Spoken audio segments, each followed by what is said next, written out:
High guys, ಎಲ್ಲರಿಗೂ ನಮಸ್ಕಾರ. Welcome back to Sagar stories. ಏನು ಗುರು ಕಾಂಪಿಟೇಷನ್ ನಡೀತಾ ಇರೋದು WPL ಅಲ್ಲಿ. ನೋಡಿದ್ರೆ ಪಾಯಿಂಟ್ಸ್ ಟೇಬಲ್ ನೋಡಿದ್ರೆ ಸೈಕ್ ಆಗ್ತೈತೆ. ಪೊಸಿಷನ್ 2, 3, 4, 5 ಹೆವಿ ಕಾಂಪಿಟೇಷನ್ ನಡೀತಿದೆ. ಪೊಸಿಷನ್ 1 ಕಾಂಪಿಟೇಷನ್ ನಡೀತಾ ಇಲ್ಲ ಇಲ್ಲಿ. ಹೌದು, ಬರುವಂಥ ಚಾನ್ಸಸ್ ಇರುತ್ತೆ. ಅನ್ಬಿಲೀವಬಲ್ ಪರ್ಫಾರ್ಮೆನ್ಸ್ ಬರಬೇಕು.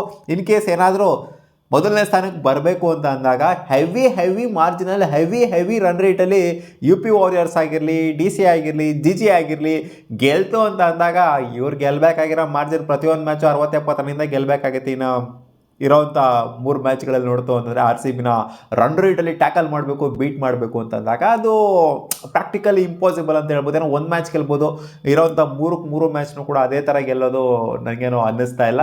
ಸೊ ಅದರಿಂದ RCB ಕ್ಲಿಯರ್ ಕಟ್ ಆಗಿ ನಿನ್ನೆ ಮ್ಯಾಚ್ ಆದ ನಂತರ 95% ಕ್ವಾಲಿಫೈ ಆದಂಗೆ ಫೈನಲ್ಸ್ಗೆ ಲೆಕ್ಕ.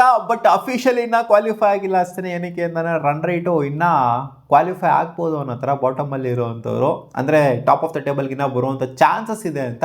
ಚಾನ್ಸಸ್ ಅಷ್ಟೇ, ಬಟ್ ಆ ಚಾನ್ಸಸ್ಸು ಆಗೋದಿಲ್ಲ ಅಂತ ಎಲ್ಲರಿಗೂ ಸಹ ಗೊತ್ತು. ನಾವು ಅನ್ಕೊಬೋದು RCB ಆಲ್ಮೋಸ್ಟ್ 99% ಕ್ವಾಲಿಫೈ ಆಗಿದೆ ಅಂತ. ನೆಕ್ಸ್ಟ್ ಮ್ಯಾಚ್ನ RCB ಗೆಲ್ತಾ ಇದ್ದಂಗೆ ಫೈನಲ್ಸ್ನ ಎಂಟ್ರಿ ಖಚಿತ ಆಗುತ್ತೆ. ಬಟ್ ನೆಕ್ಸ್ಟ್ ಮ್ಯಾಚ್ ನಂಗೆ ಗೆಲ್ಲಬೇಕಷ್ಟೇ. ಇಲ್ಲ ಅಂತಂದರೆ ಇವ್ರು ಸೋಲ್ಬೇಕಾಗತ್ತೆ ಅಷ್ಟೇ. UP ವಾರಿಯರ್ಸ್ ಆಗಿರಲಿ, ಡೆಲ್ಲಿ ಕ್ಯಾಪಿಟಲ್ಸ್ ಆಗಿರಲಿ, GG ಅವರಾಗಿರಲಿ ಒಂದೊಂದು ಮ್ಯಾಚ್ನ ಸೋತ್ಬಿಡ್ತು ಅಂತಂದರೆ ಖಂಡಿತ RCB ಗೆದ್ದಿಲ್ಲ ಅಂದ್ರೂ ಕೂಡ ಫೈನಲ್ಸ್ ಎಂಟ್ರಿ ಅಂತೂ ಸಿಕ್ಬಿಡುತ್ತೆ. ಸೊ ಬೇರೆ ಏನೂ ಇಲ್ಲ ಗುರು, ಇಲ್ಲಿ ಕಾಂಪಿಟೇಷನ್ ಇಲ್ಲವೇ ಇಲ್ಲ. ಯಾಕೆಂದರೆ ಮುಂಬೈ ಇಂಡಿಯನ್ಸ್ ಅವ್ರನ್ನೇ ಗೆಲ್ಲಬೇಕಾಗಿತ್ತು. ಗೆದ್ದಿತ್ತು ಅಂದರೆ RCBಗೆ ಕಾಂಪಿಟೇಷನ್ ಕೊಡ್ಬೋದು ಅಂತ ಅನ್ಕೊಬೋದಾಗಿತ್ತು. ಯಾಕಂದರೆ ಅವರ ರನ್ ರೇಟ್ ಏನಿತ್ತು, ನೆಟ್ ರನ್ ರೇಟು ಪಾಸಿಟಿವಲ್ಲಿ ಇತ್ತು. ಇವಾಗ ಅವ್ರ ರನ್ ರೇಟ್ ಪಾಸಿಟಿವಲ್ಲಿದ್ದರೂ ಕೂಡ ಅವ್ರದ್ದು 6 ಮ್ಯಾಚ್ ಕಂಪ್ಲೀಟ್ ಆಗಿದೆ. ಮ್ಯಾಕ್ಸಿಮಮ್ ಅಂತಂದ್ರೂ ಕೂಡ ಅವರು 5 ಮ್ಯಾಚ್ನಲ್ಲಿ ಗೆಲ್ಲೋದಕ್ಕಾಗೋದಿಲ್ಲ. ಮ್ಯಾಕ್ಸಿಮಮ್ ಅಂದ್ರೆ 4 ಮ್ಯಾಚ್ನೇ ಗೆಲ್ಲೋದಕ್ಕಾಗೋದು. ಅವ್ರಿಗೆ ಇವಾಗ ಕ್ವಾಲಿಫೈ ಆದರೆ ಸಾಕು ಅನ್ನೋ ಥರ ಆಗೋಗ್ಬಿಡೈತೆ. ಯಾಕೆಂತಂದರೆ ಬಾಟಮಲ್ಲಿರುವಂಥವ್ರಿಂದ ಕಾಂಪಿಟೇಷನ್ ಬರ್ತಾ ಇಲ್ಲ. ನೋಡಿ, UP ವಾರಿಯರ್ಸು ಫಸ್ಟ್ 3 ಮ್ಯಾಚ್ನ ಸೋತರು, ಆಮೇಲೆ 2 ಮ್ಯಾಚ್ನ ಗೆದ್ದಿದ್ದಾರೆ. ಇವಾಗ ಗೆಲುವಿನ ಸ್ಟ್ರೀಕಿಗೆ ಮರಳಿರೋದ್ರಿಂದ UP ವಾರಿಯರ್ಸು ಪಾಸಿಟಿವ್ ನೋಟಲ್ಲಿದ್ದಾರೆ. ಮುಂಬೈ ಇಂಡಿಯನ್ಸು ಹ್ಯಾಟ್ರಿಕ್ ಸೋತಿದ್ದಾರೆ. ಇಲ್ಲಿ ನೆಗೆಟಿವ್ ನೋಟಲ್ಲಿ ಕಾಣಿಸ್ತಾ ಇದ್ದಾರೆ. ಫಸ್ಟ್ 2 ಮ್ಯಾಚನ್ನು ಗೆದ್ರು, ಆಮೇಲೆ ನೆಗೆಟಿವ್ ನೋಟಲ್ಲಿ ಕಾಣಿಸ್ಕೊಂತ ಇದ್ದಾರೆ.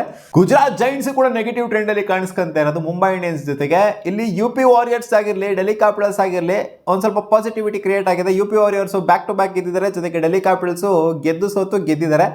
ಆದ್ದರಿಂದ ಇವರಿಬ್ಬರು ಇವಾಗ ಪಾಸಿಟಿವ್ ಟ್ರೆಂಡಲ್ಲಿ ನಡೀತಾ ಇದ್ದಾರೆ. ಇವರಿಬ್ಬರು UP warriors, Delhi capitals qualify ಆದರೂ ಕೂಡ ಆಶ್ಚರ್ಯ ಪಡುವಂಥದ್ದೇನಿಲ್ಲ. GG ಅವರು ಇಲ್ಲಿಂದ ರಿಕವರ್ ಆಗಲೇಬೇಕು, ಗೆಲ್ಲೇಬೇಕು. ನೋಡಿ, ಸೋಫಿ ಡಿವೈನು ಅಂಥವ್ರು, ಮೋನಿ ಗೀನಿ ಎಲ್ಲ ಏನು ಎಂತೆಂಥವ್ರನ್ನ ಇಟ್ಕೊಂಡಿದ್ದಾರೆ ಅವ್ರ ಟೀಮಲ್ಲಿ. ಬಟ್ ಆದರೂ ಕೂಡ ಡಮ್ಮಿ ಥರ ಆಡ್ತಾ ಇರೋದು. ಸೊ ಇಲ್ಲಿ ಕ್ಲಿಯರ್ ಕಟ್ ಕ್ಲಾರಿಟಿ ಸಿಕ್ಕಿದೆ. RCB ಫೈನಲ್ಸ್ನ ಆಡ್ತಿದೆ. ಇಲ್ಲಿ ಏನೇ ಕಿತ್ತಾಡಿದ್ರು ಕೂಡ ಬಾಟಮಲ್ಲಿ 4 ಟೀಮ್ಗಳು ಏನೇ ಕಿತ್ತಾಡಿದ್ರು ಕೂಡ RCB ಅಗೇನ್ಸ್ಟ್ ಫೈನಲ್ ಆಡೋದಕ್ಕೇನೆ ಕಿತ್ತಾಡ್ತಾ ಇದ್ದಾರೆ. ಅಂದರೆ ಎಲಿಮಿನೇಟರ್ ಪಂದ್ಯ ಇದೆ, ಅದನ್ನು ದಾಟ್ಕೊಂಡೇ ಬರಬೇಕು. ಸೊ ಇದು ಕ್ಲಿಯರ್ ಕಟ್ ಕ್ಲಾರಿಟಿ ಸಿಕ್ಕಿದೆ ಗುರು, RCB 100% ಫೈನಲ್ ಆಡುತ್ತೆ ಅಂತ.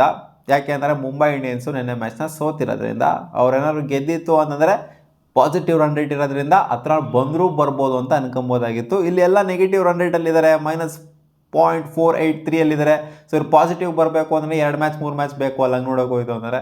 RCB ಗೆದ್ದಿದೆ, ಎಂತೆಂಥ ಮಾರ್ಜಿನಲ್ಲಿ ಗೆದ್ದಿದ್ದಾರೆ ಗುರು. ಹತ್ರನೂ ಕೂಡ ಬರೋದಕ್ಕಾಗೋದಿಲ್ಲ ಯಾರು ರನ್ ರೇಟ್ ವಿಚಾರದಲ್ಲಿ. RCBನ 3 ಮ್ಯಾಚ್ನ ಸೋತ್ರೂ ಕೂಡ, ಅಂದರೆ ದೊಡ್ಡ ಮಾರ್ಜಿನಲ್ಲಿ ಸೋಲ್ಬಾರ್ದಷ್ಟೇ, ಸೋತ್ರೂ ಕೂಡ ಫೈನಲ್ಸ್ ಆಡ್ತೀವಿ ನಾವು. ಸೀಸನ್ ಸ್ಟಾರ್ಟಿಂಗಲ್ಲಿ ಎಲ್ಲ ಮ್ಯಾಚ್ನ ಗೆಲ್ಲೋದು ಎಷ್ಟು ಇಂಪಾರ್ಟೆಂಟು ಅಂತ ತೋರಿಸ್ಕೊಂಡು ಕೊಟ್ಟಿದ್ದಾರೆ ನಮ್ಮ RCBಯ ವನಿತೆಯರು. ಯಾರಪ್ಪ ಹೇಳ್ತಿದ್ದವರು RCB versus Mumbai Indians final ಆಡ್ತಾರೆ ಅಂತ? ಕಾದು ನೋಡಬೇಕಾಗತ್ತಿನ. ಮುಂಬೈ ಇಂಡಿಯನ್ಸ್ ನೆಗೆಟಿವ್ ಟ್ರೆಂಡಲ್ಲಿ ಕಾಣಿಸ್ತಾ ಇದ್ದಾರೆ. ಏನು ಬೇಕಾದ್ರೂ ಆಗ್ಬೋದು. ಕೆಳಗಡೆ ಹೋದ್ರು ಬಾಟಮ್ ಆಫ್ ದ ಟೇಬಲಿಗೆ ಕಚ್ಕೊಂಡ್ರು ಕೂಡ ಆಶ್ಚರ್ಯ ಪಡುವಂಥದ್ದಿಲ್ಲ. ಮುಂಬೈ ಇಂಡಿಯನ್ಸ್ ಯಾಕಂದರೆ ಹ್ಯಾಟ್ರಿಕ್ ಸೋತವ್ರೆ. ನೋಡೋಣ ಏನಾಗುತ್ತೆ ಅಂತ. ಮತ್ತೆ ಸಿಗುವ ಮುಂದಿನ ವಿಡಿಯೋದಲ್ಲಿ.